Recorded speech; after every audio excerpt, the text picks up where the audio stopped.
சட்டமன்றத்தில், பாராளுமன்றத்தில், உள்ளாட்சியில எனக்கான உரிய அங்கீகாரத்தை கொடுத்தா உன்னோட கூட்டு, இல்லனா உன் ஆட்சிக்கு மிகப்பெரிய வேட்டு. நான் நிக்கிற இடத்துல ஜெயிக்கிறவன் தோப்பான், தோக்குறவன் ஜெயிப்பான். இப்ப சட்டத்துறை மந்திரி ரகுபதி, நான் மட்டும் அங்க எலெக்ஷன் நிக்கிறேன்னா சட்டத்துறை மந்திரியே கிடையாது தெரியுமா உங்களுக்கு? 1600 ஓட்டு வித்தியாசத்துல ஜெயிக்கிறாரு. எனக்கு அதிமுக இருந்து ஒரு 5000 பேர் போட்டிருப்பான், திமுக இருந்து ஒரு 5000 பேர் இருப்பான், 10,000. நம்மால ஒரு 5000 சொல்ற 15,144 வாக்க வாங்குறேன்.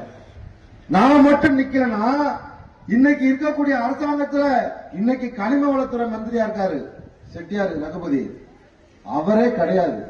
சட்டத்துறை கனிம வளத்துறையிலே அவர் இருந்திருக்க முடியாது. காரணமா இருந்ததுன்னா அதையே செய்வேன். என்னை கூட்டணியில சேர்த்துக்கல, ஜெயிக்கிறவன் தோப்பான், தோக்கிறவன் ஜெயிப்பான். சின்ன பின்னமாவும் அரசியல் விடமாட்டேன். ஆகையால இதெல்லாம் நடக்கணும்னா நீங்க எல்லாம் என்ன பண்ணணும்? அப்படியே கொஞ்சம் நோட்டீஸ் கொடுக்கும் போது யாரு நம்மளா தப்புல ஸ்கூல்ல